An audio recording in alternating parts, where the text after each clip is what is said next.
Right now at the Home Depot, you can stock up on storage solutions to fit your needs, like the Husky heavy-duty shelving with weight capacity up to 2,500 pounds per shelf, so it can handle all of your garage organization needs. Your power tools or your weightlifting set, if that's what you're into. Because the right storage system for you should fit what you need it to. Right now, get up to 20% off select online storage solutions that can handle anything you throw at them, on them, or in them at the Home Depot. How doers get more done. When the wind hits 250 miles per hour, only one kind of shelter matters. From LAist and APM, American Public Media, it's This Old House Radio Hour. I'm Jen Largess. Tornadoes are getting stronger. Make sure your shelter is too. Tornado shelters are rated to withstand winds of 250 miles an hour or higher, right? That's what they're designed to do. Old houses hold their own stories and secrets. Best-selling author Tracy learned this firsthand. I got up and I started writing that first chapter, and the first line stayed the same from that day until it was published, which was, "There's someone in the house." If it carries weight, it carries risk. A structural engineer explains when renovations need expert eyes. All of this, plus we're answering your home improvement questions at 877-864-7460. Coming up next.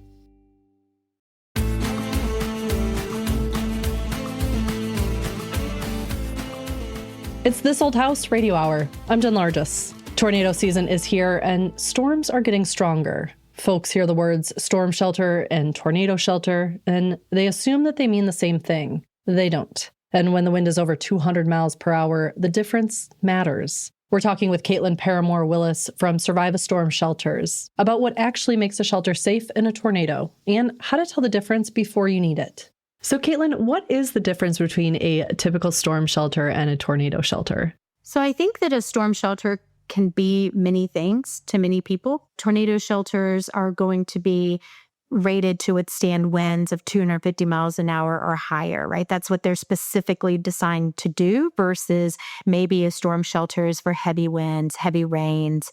Got it. FEMA has outlined specific criteria, like you said, for tornado shelters to ensure safety, reliability. Could you highlight some of those key aspects of those guidelines? FEMA is the entity that sets the guidelines that all tornado shelter, storm shelter manufacturers should adhere to. So the interesting thing is they don't actually certify any manufacturer. They give us a list to follow. And those listed items would include ensuring that your unit is designed by an engineer. Is it approved and meets code compliance by a structural engineer? There are things that they talk about in the FEMA guidelines that include debris impact testing. So these are wind institutes. They are individual third-party companies that will come in and shoot a 2x4 at a shelter at 100 miles an hour. Oh, wow. Yeah, they measure the intention of that impact, and it can only be a certain amount.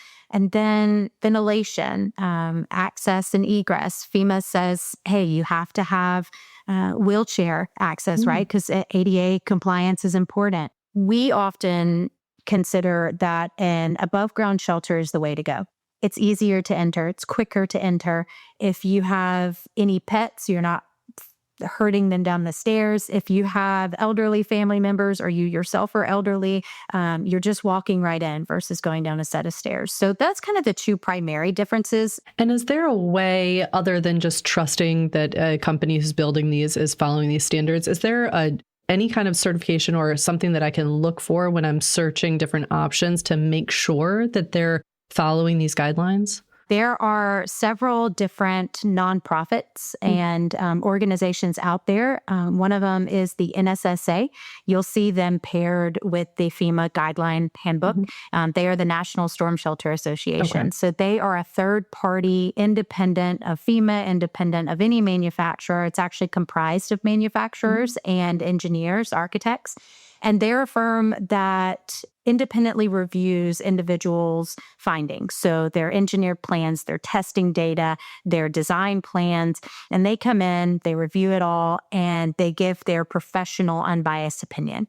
Their website will list not only their approved manufacturers, but also their approved installers. So these individuals are vetted, they're trained, So yeah, the NSSA is a really, really good place to start for someone who's considering a storm shelter. And do these structures have a lifespan? It's not something that's meant to last forever, but it should last you your life. I mean, that's kind of the theory behind it, but depending on the composite or the material, concrete is going to crack, rust, or metal is going to rust. But if they're made properly and they're maintained properly, it should be able to last you the lifespan. Yeah. Are there any signs or hallmarks that you're ready for an upgrade or to get a new one? Yeah, absolutely. So if there are signs of cracking, of settling, if you have a below ground unit, rust is a big one that we see in our industry, whether it be us or any other manufacturer. Again, without proper maintenance, rust is going to be something that creeps in. So it's, you start getting to the point where you're like, hey, that's kind of a bigger spot than it was last year. It's definitely something you should consider. If you're questioning the integrity of your anchors, the integrity of the unit itself, it's probably time to have it replaced. And we've seen some bad ones, some ones that have been below ground for 30 years, and it's not a good scene. Yeah. We've seen this. So I think most people know when they know. So, Caitlin, what is one thing you can do right now to make sure you are protected from a tornado? Know your escape routes. That is the first and probably most important. Talk it through with your family. Talk it through with your kids. If a storm comes, what is your plan?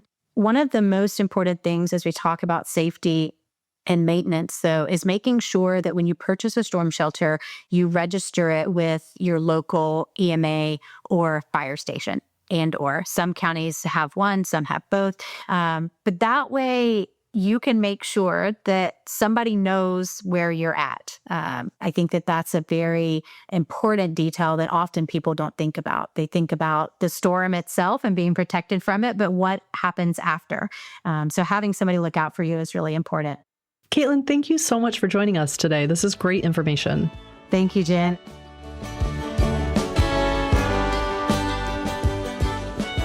That was Caitlin Paramore Willis. For the latest in tornado safety and disaster information, go to FEMA.gov. Right now, we're tackling your home improvement and DIY questions. Call us now at 877-864-7460. That's 877-864-7460. And we'll match you with the right expert. Or you can leave us a voicemail anytime. Hello, you're on This Old House Radio Hour. Hey, Jen, this is Jason Vodica calling from Morrisville, Pennsylvania. Hey, Jason, what's your question today? So my question is about the floor and the main floor of our house. We live in a stone house that was built in 1806. It's got original wood floors.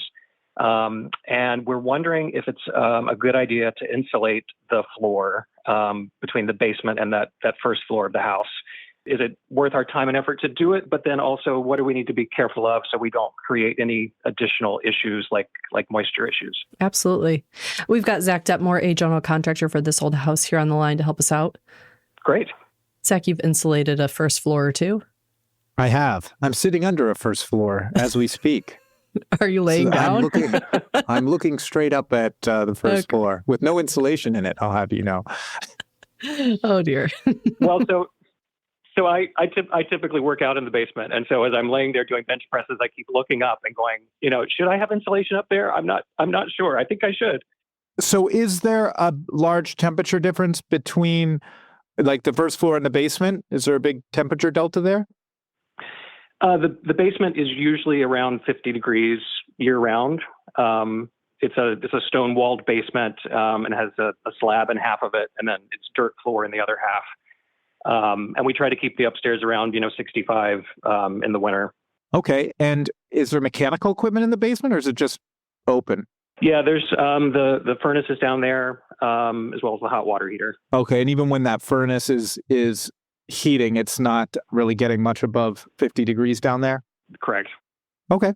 So I think from a comfort standpoint, if I was walking around in your house and it was supposed to be 65 degrees in the winter, and the floor system feels 60, 55, that to me feels like a comfort issue that's going to keep me in slippers or socks at a minimum. So I don't think it's a bad idea to insulate it. In a perfect world, we would want a vapor control layer on the warm side of the insulation, which would be the underside of your floor. But honestly, I think detailing that in a house of this age is more trouble than it's really going to be work. So I would recommend doing a vapor open insulation, such as mineral wool or a wood fiber bat, something that can get wet and dry out, because you are going to have undulations in humidity. So you just want that to be able to dry out. So I think probably mineral wool is going to be the easiest thing for you to source and access. And you could probably just fill the bays with it. And I think it's going to probably bring the temperature of your floor up by between 2 and 5 degrees. And I think that's going to be a reasonable enough quality of life increase to make it justifiable. And you can always remove it if you need to do some work on the house. And it's completely vapor open. So you're not going to be compromising any of the sort of historic harmony of air movement that's happening. And why would you pick mineral wool versus just a regular insulation? I think what I like about mineral wool in a basement is, one, it has the ability to dry out. It's very termite and insect resistant, and it's fire resistant, and it's also great for noise. Okay, great. Sort of a follow-up question for you. I was doing some measurements, and the bays between the joists, because the house is so old, vary anywhere from 10 inches up to 13 inches. Do I just do my best to try to get material up in there? Do I need to be trimming stuff down for a perfect fit? Do you have any advice there? Sure. So the nice thing about the mineral wool is, try as you will, it's going to look terrible when you're done because of the nature of the product. It's not like a fiberglass bat that it sort of has a lot of air in it. It's more densely fibrous. So I think knowing that walking into the mineral wool bat, that it's going to look mediocre, and that's totally fine. You're going to have some wasted material if it's coming 14 and a half inches wide, but you're cutting it down to 10. So what I always recommend is to, as you're cutting things down, find areas for those offcuts, because you're going to have all those little detail areas.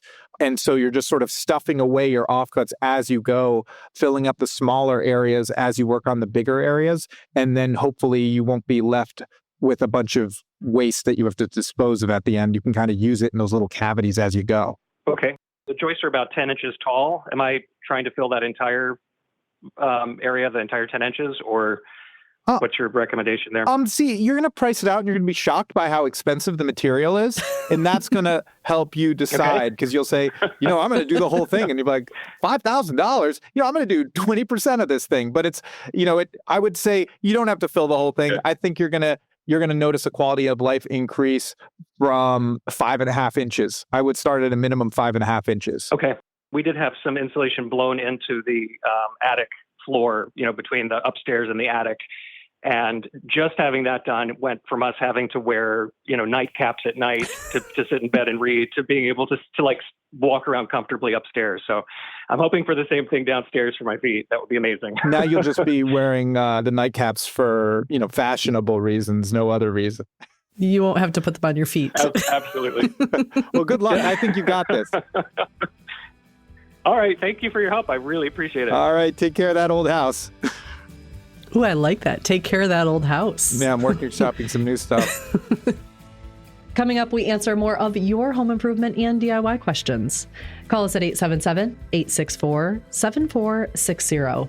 That's 877-864-7460. It's This Old House Radio Hour.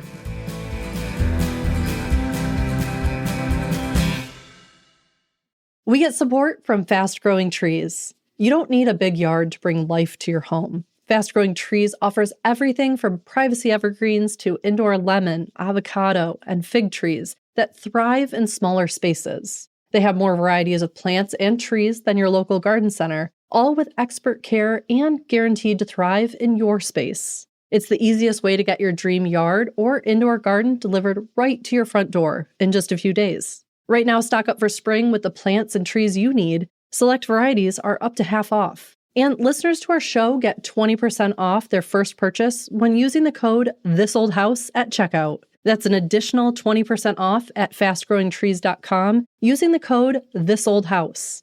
Fastgrowingtrees.com, code THISOLDHOUSE. Now is the perfect time to plant. Let's grow together using This Old House to save today. Offer is valid for a limited time. Terms and conditions may apply. Today's episode is supported by Quo, spelled Quo, the modern alternative to run your business communications. Quo understands just how much the basic stuff matters, like how you should talk to customers and keep your team on the same page. Their cleaner, more modern setup can make everything feel smoother and bring the level up mindset to your business. Quo allows your entire team to handle calls and texts from one shared number, so there's no more missed messages or disconnected conversations. Since everyone sees the full thread, replies are faster and customers feel genuinely cared for. Make this the year where no opportunity and no customer slips away. Try Quo for free. Plus, get 20% off your first 6 months when you go to quo.com/thisoldhouse. That's quo.com/thisoldhouse. Quo. No missed calls, no missed customers.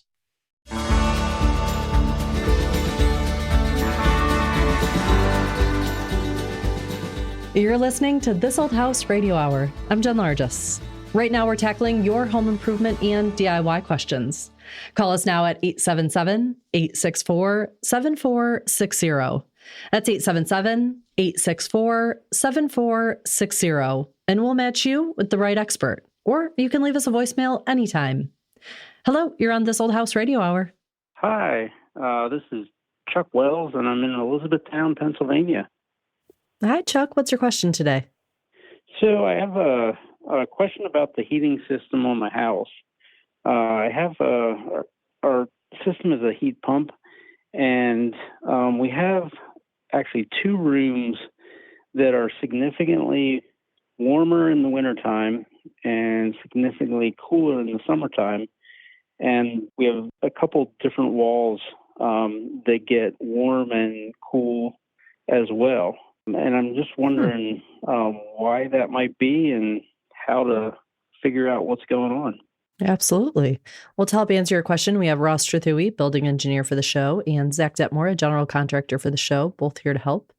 Excellent. Ross, he's got hot walls. I mean, hey, Chuck, hot walls in the wintertime and cold walls in the summertime. Is that right? Yep, absolutely. Interesting. Is it a ducted heat pump or a ductless heat pump? It is ducted.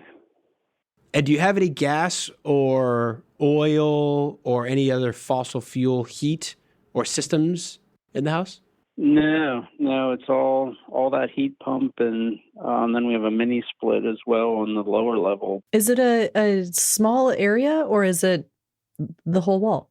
It's actually pretty much the whole wall. How is that wall related to the supply air? Is the supply air blowing on that wall? No, and there's no vents on that wall as well. Is it an interior wall or an exterior wall? It's interior. It's actually between like a bedroom and a bathroom. So this is a rectangular room, right? And one of these walls on the interior is warm. Where is the supply air and where is the return air? Is the return in a different room, the same room? The return is actually in a different room. It's actually outside in the hallway. But the air comes into the room actually on the wall directly opposite the wall that is hot or cold. Zach, you're raising your eyebrows.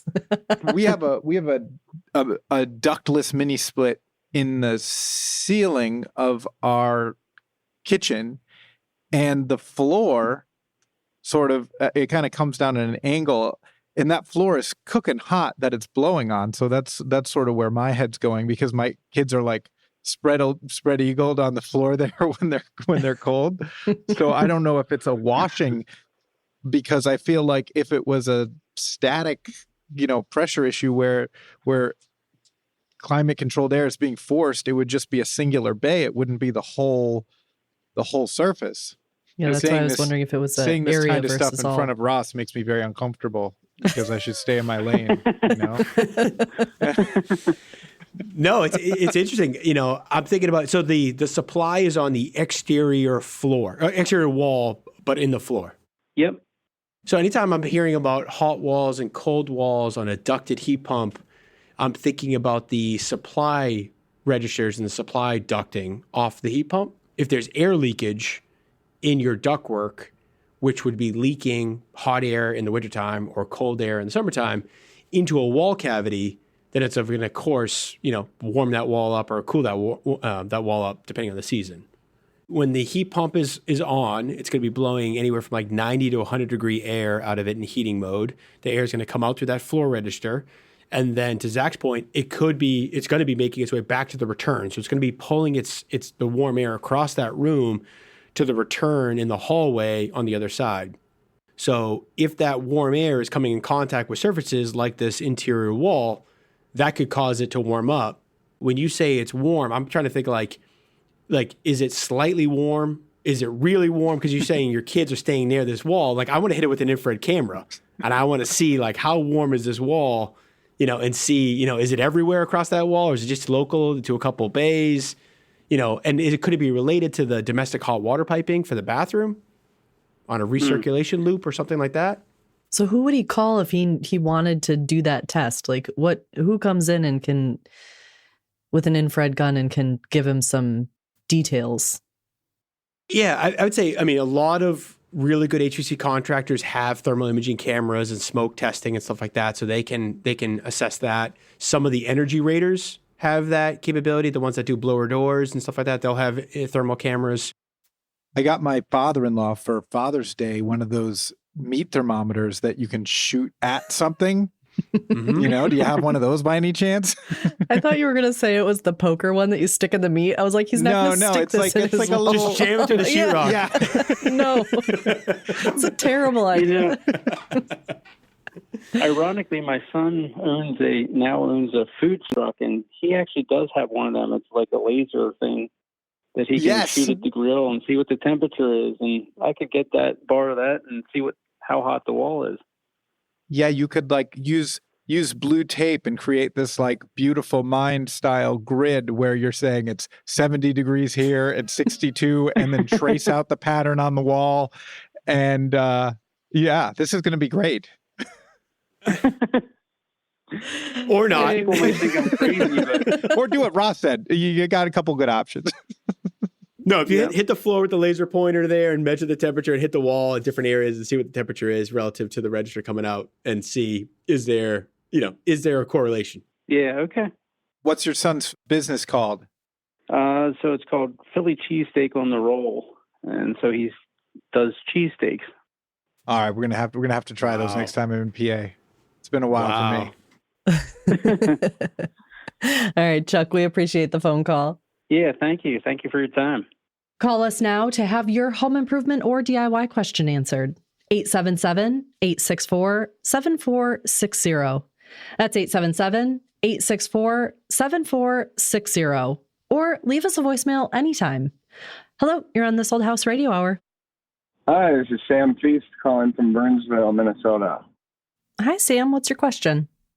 Well, I've got a slate tile in my shower that is kind of deteriorating and turning to powder, and it's the only one that's doing it, and I can't really figure out why, and not really sure what to do about it.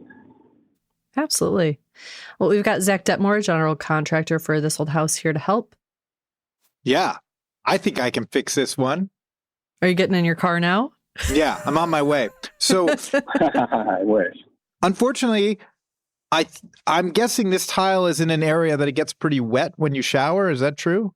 Well, it's just one of the tiles on the shower head side of the shower, but it doesn't get any more wet than any of the other tiles. Well, basically, slate comes in varying grades. So there's very high quality grades that are dense and strong, and then there's low quality grades that are flaky and soft and have a lot of clay content in them. And it in general, as a stone, it can sort of fall apart more easier than, marble or granite, for example. But wherever this was made, they had a ton of material, and they cut it all up and then they put it into boxes. And this particular tile is just a lower grade. It's a lemon.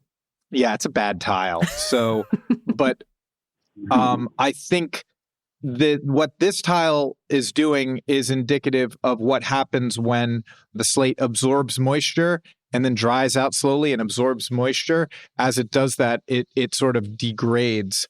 So that's why it's really important to seal slate before you grout and then continue sealing it with frequency. Is there any possible chance that since it's on the shower head side that he's got a leak going on behind it? Or is it just most likely just water generally hitting it and it kind of being a lemon of a tile?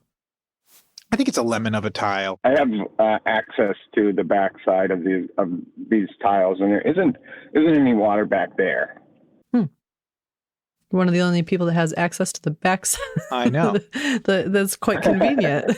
Thank goodness I didn't say yes. That is the cause. I would have looked like quite Could have really caught him. I know. I'd be sharpening up the old resume after this call. So if you were to sort of scrape away all the really soft bits, do you get down to material that looks solid enough, or are you hitting like the tile backer? So I could kind of take a wire wheel or something to it and remove some of the loose stuff and see what I got still remaining for solid tile. Yeah, I think, it is a natural product, so I bet there is some variation in the tile overall. So potentially what I would do is take like a heavy bristle brush and sort of work in there, clean it out with, with some sort of multi-purpose cleaner, and then see if you can get down, because slate typically is flaky. You might flake off a layer or two, but once you get down to something that looks decent, then maybe I would scrub that whole wall to sort of get the grout as clean and pristine as possible, and then put a sealer on the whole shower if you want to do the whole thing, and really keep up with the maintenance on the areas that get wet. I wish I had one tile sealer that I was like, this is the one, but they seem to in general in showers not last particularly long. Like we're talking 6 months. So it's the type of thing that I would just buy a high quality one, buy it in a way that you can easily reapply, and sort of keep your sealer and your tools to do the sealing all together, maybe in your vanity, and make that a twice a year project. Okay, great. 7 years and I haven't sealed it yet, so. Here we are. Today's the day. Yeah. If not, I ever see one of those portable soap dispensers that you suction cup to the wall? That's what you need, and it'll just cover the whole tile. Plan B. Zach. Yeah. All right, Sam. Thanks for the call. Thank you so much. Appreciate the time. Take care. Bye-bye. Right now, we're tackling your home improvement and DIY questions. Call us now at 877-864-7460. That's 877-864-7460. And we'll match you with the right expert. Or you can leave us a voicemail anytime. Hello, you're on This Old House Radio Hour. I'm Catherine Adams, and I'm in Northport, Florida. Hi, Catherine. What's your question today? My question is popcorn ceilings. I have a vaulted popcorn ceiling that takes up the dining area, living area, and kitchen. And I've lived here about 4.5 years, and it's driving me crazy. I feel like I just need to do something with it. Absolutely. Well, we've got Mauro Henrique, the painter for the show, and Zach Detmore, a general contractor for the show, both on the line here to help us out. Zach, that's a lot of popcorn. That is a lot of popcorn. You definitely need like a large Coke with that amount of popcorn. At the least. So how old is this house? Do you know? Important question, yes. It was built in 1992, is my understanding. I'm the second owner. 1992. I would be worrying about it was before 1978. right? Mm-hmm. Yeah. That's when everything was not good and mixing with the paint and popcorn ceilings. But 1992 will free out all that You're talking about asbestos or other chemicals? asbestos, lead paint, everything. Asbestos, lead. All right, what's the plan for the popcorn ceiling, Kath? Yeah, I'm not sure what to do with it. The color is very dull. It's been dull. I mean, I'm sure it's the original paint that was on it when I bought it. Mm-hmm. I just want to lighten the room up, and so that means the ceiling has to be addressed. So I don't know if you can paint it, or if I should remove it, or cover it, or I don't know. And so I just need some options. If I understand right, you don't like the color or you don't like the look of it? Probably both. Probably both. All right, option one, remove that popcorn ceiling out of that. But it's a lot of elbow grease, a lot of hours, labor intense, but you get rid of it. Especially when it's vaulted. Right? Yeah. Yes. Or it looks like color, and right now it's white. Is what color you seeing that? Yeah, it's like a chalky white, and at this point it's a dull chalky white. Okay. With little bits of dust on all the peaks of the popcorn. Oh yeah. And there's no way to get that off. I mean, if you try to do anything, you just get a shower of dust. Yeah. You know, I don't think it matters what we say. I don't think it's worth doing anything unless you remove this popcorn ceiling. I think you're just going to sit there and you're going to love that flat ceiling. I think it's got to go. That's what I'm hearing. I would start with a coat of paint first. I was going to say that, that's what I do. I would try a coat of a bright white paint or any other color you like, but it has to be, in my opinion, it has to be flat, because any sheen or any upper grade on a sheen that you put on up there, you're going to see it even more, because it's going to pop like the popcorn. That's the difference between you're gonna have pop everywhere there. So yeah. I mean, Zach's already building a second floor on your house, so once we get that popcorn off, that kitchen's gonna look really shabby, and we're probably gonna want to just do cabinets, countertops. Yep, we're gonna put it on an just in-law makes sense suite. to do the powder room while we're in that vicinity and we have the walls open. Always start with one little project. Yeah. So for the popcorn ceiling, you don't have to pre-treat it or anything. You just can paint over it? It all depends. And when you see, I'll presume you have back then it was latex, water-based now. If this has a little sheen, you can just go whatever your desired finish, go right up on that surface and paint it. Catherine, are you thinking about doing it yourself or having a contractor come in and do it, or a painter? Years ago, I'd probably have done it myself. Nowadays, it would be some type of a contractor. But what I find here in Florida is you have to be able to tell them exactly what you want, or it's never what you thought it would be in the end. And it takes twice as long and costs twice as much.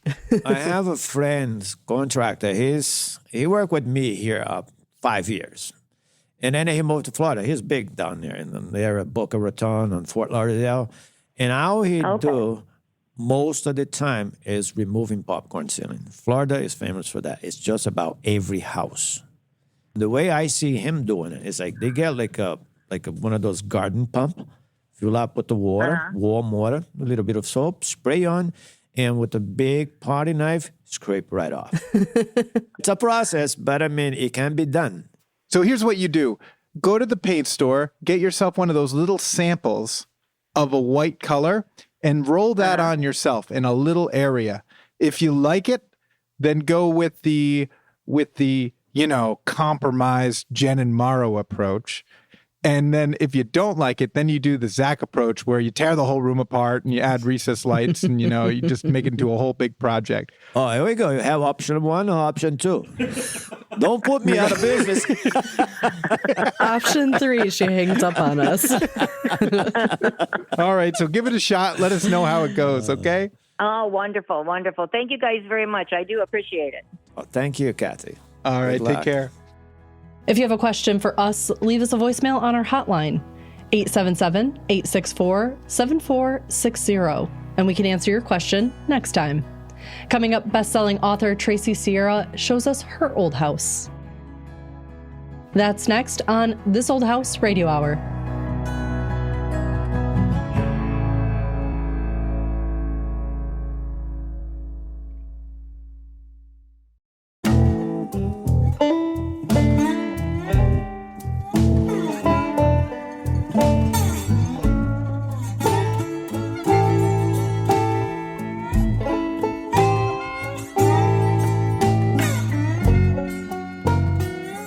Welcome back to This Old House Radio Hour. I'm Jen Largis. Coming up, a structural engineer explains when your renovation becomes risky, especially when walls, floors, or beams are involved. But first, we go to an undisclosed location in rural New England, where best-selling author Tracy Sierra lives in a 300-year-old home, a house with a long memory and stories still embedded in its walls. My name is Tracy Sierra. I'm an author, and this is my old house.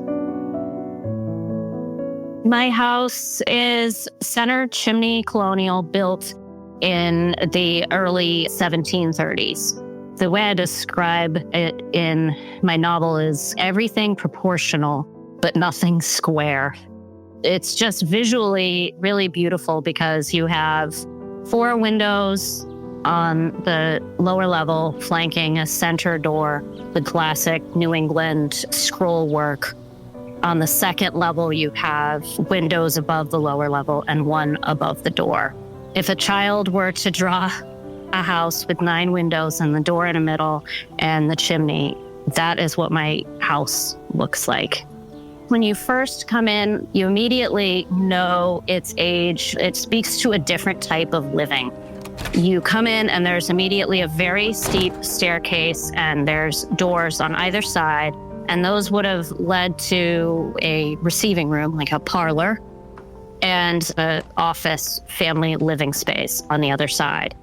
The side door is a winter entry, very small room attached to what is called the keeping room, which is a long, narrow room that houses our huge fireplace. It's something like 9 feet across, the fireplace in that room. And that would have been, of course, the original kitchen. But it's not showy. You just really get the sense of how practical early Americans were with these homes, and yet how they wanted to present themselves, which was simply but beautifully. My house has just so many unique features, even room to room. Every latch is different. Every door handle is different. The floorboards, none are exactly the same width. It was dictated by the width of the tree. Old growth that we will never see again in our lifetimes used in the construction. I had lived in old houses before, but not this old, things from like 1890s. It's so interesting how quickly you get used to it and how familiar each of these quirks becomes. You know which floorboard squeaks, which door makes which noise. When my kids were tiny is when we moved into the house, and I could know where my toddler was in the house just by the sounds of the house itself with him moving around. And of course, for me, that provided so much inspiration for my novel because the house becomes a character in your life. My husband's a doctor, which means he's on call and gone overnight. At that time, I was home alone in this rambling old house with 2 small children. I heard a bump in the night, which I still don't really know what it was. As the, only one there, I thought, well, maybe one of the kids fell. You have to check these things out. And so I'm walking around the house in the dark, and it's stormy outside. I started thinking about what I would do if there was some sort of intruder in my house. The idea of someone coming into your house when you're home alone, especially with small children, that's just a primal universal fear. That next morning, I got up and I started writing that first chapter, and the first line stayed the same from that day until it was published, which was, "There's someone in the house." There's so many, of course, scary stories told about old homes, set in old homes, because you really can feel the history. But the atmosphere of the house itself is, I understand, for a lot of people, very spooky, because people tell me all the time that they find it very spooky. You can feel the history of the people who lived in the home before you. Everybody kind of leaves their mark, like on one of our window panes, which is classic antique wrinkled glass. Somebody carved "Farewell, my dear sister." There's no name, but it says "Farewell, my dear sister" in this beautiful script, 1789. So you know there's a story there, but you don't know what the story is, which I think is just a really beautiful connection to the past. There is sort of an American vernacular when it comes to old houses. New England holds this outsized position in the American imagination. We all know what a house from the Revolutionary era looks like. It's like a shorthand, because we all learned about the Pilgrims and the Revolution and the Salem witch trials, and we have this concept of an old house, and it's like people speak that language. My house was built before the Revolution. It's older than the United States. And so it gives you a certain amount of grounding and reassurance that things will also continue on here, no matter what else is changing around it, which I find a lot of peace in that. And I think that's just a really good attitude to have about society as a whole, not just your old home, just this sense that you are a caretaker for the time that you're here. I think it's also just home is core to who we are, just because it is our refuge, and peace, hopefully, is something that we all kind of need. I think there will always be some link to home and the importance of that refuge in anything I write. That was Tracy Sierra. Her latest book, Warning Signs, is out now from Penguin Random House.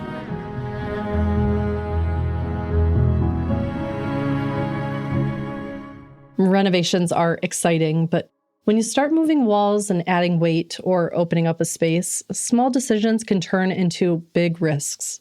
So how do you know when a project is still cosmetic and when it's time to bring in an expert? We're talking with structural engineer Dr. Nehemiah Mabry about the clear signs a renovation needs a closer look. So Dr. Nee, is there a rule of thumb when someone should contact a structural engineer? Rule of thumb? Well, I would say that safety is always a rule of thumb, right? Mm-hmm. If it carries weight, if it's something that could potentially compromise the safety of those in the building, if it ever were to fail, then that is always a good time to contact a structural engineer. Absolutely. And what exactly do structural engineers do?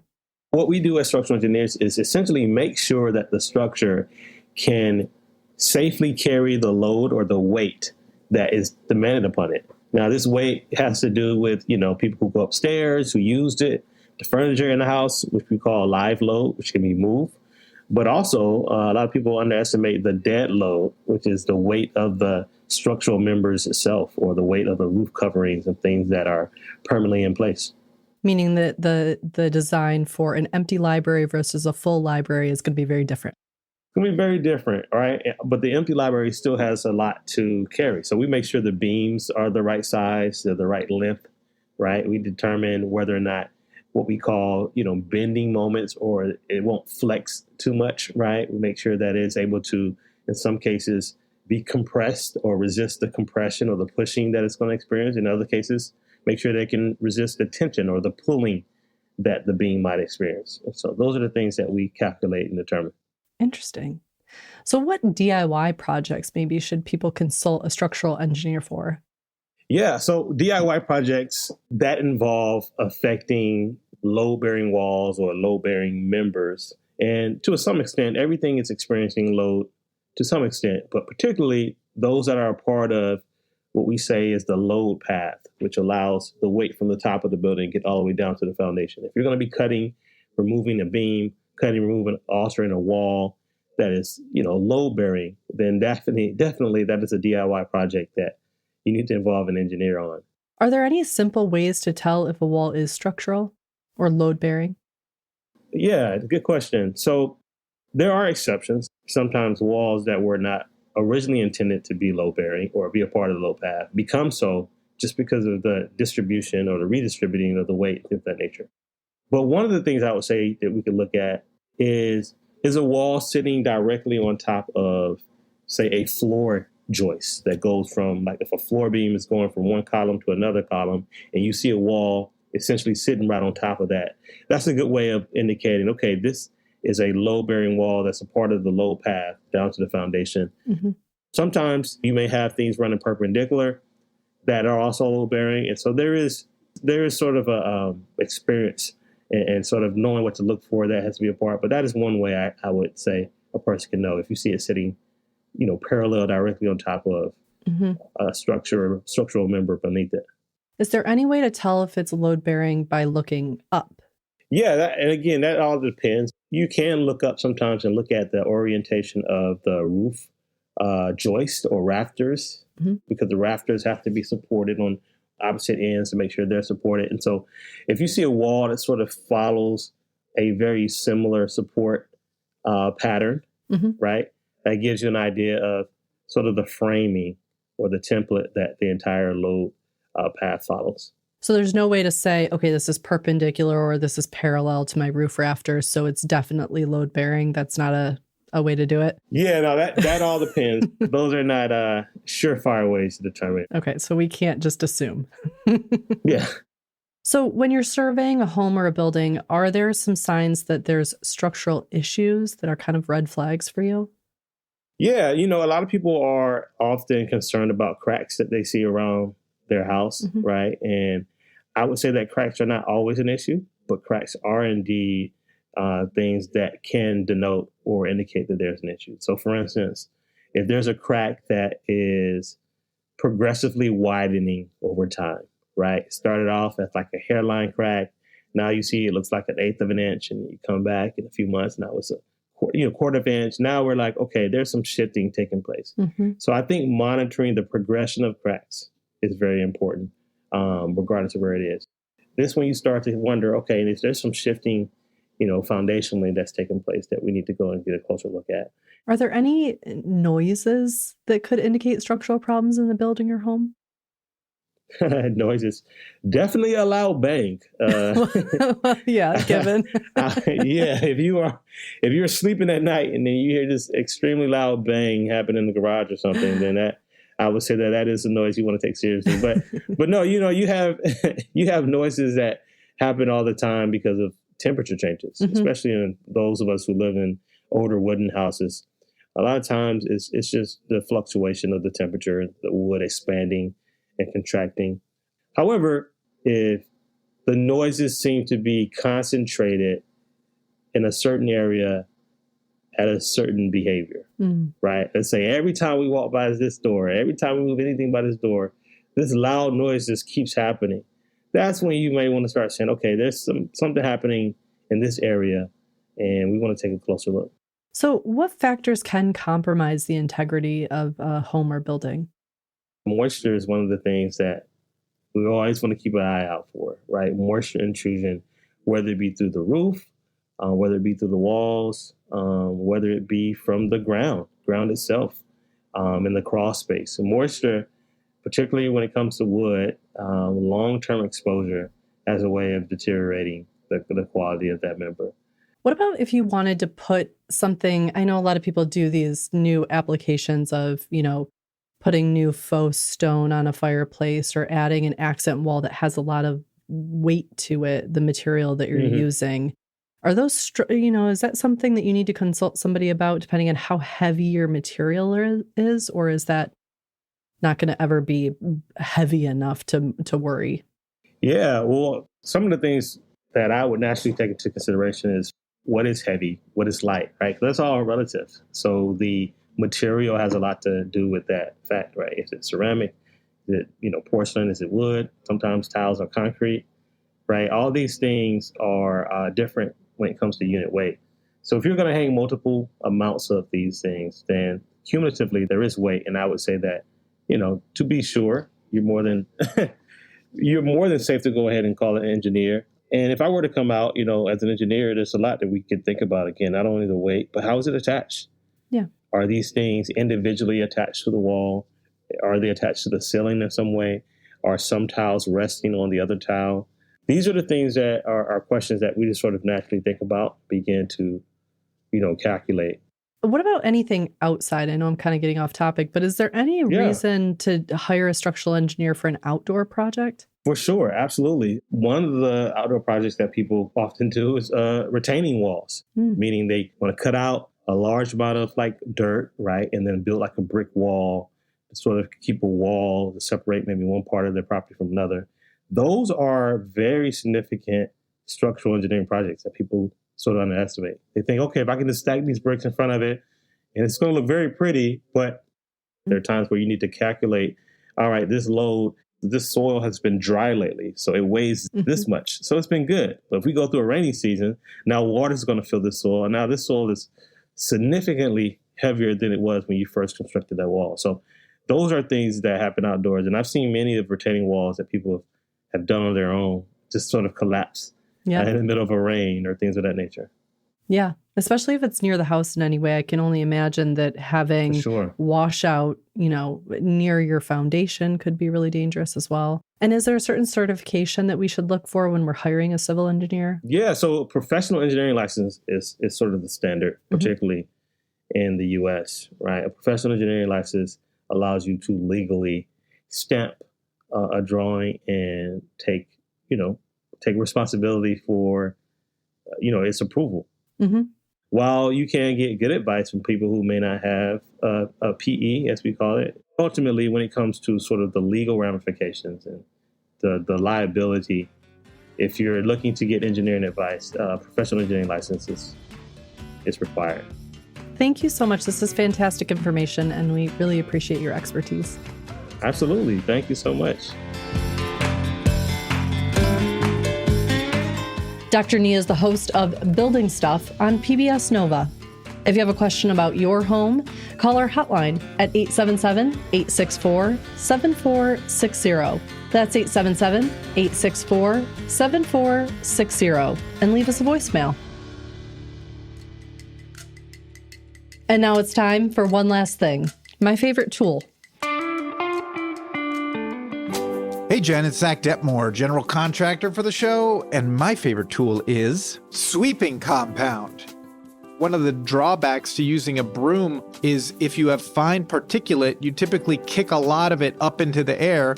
Sweeping compound is basically like a sawdust that has sticky oil on it, and you just broadcast that across the dusty area, and then you sweep up the dust on the floor with the sweeping compound, and all those little particles that would go airborne, they stick to the sweeping compound instead. Sweeping compound's amazing. You can buy a large 50-pound bag of it, throw it on the floor, and you'll be very surprised how clean the floor looks after sweeping. It does a much, much better job of removing fine particulate from the floor, and it looks like green, sticky sawdust in a bag.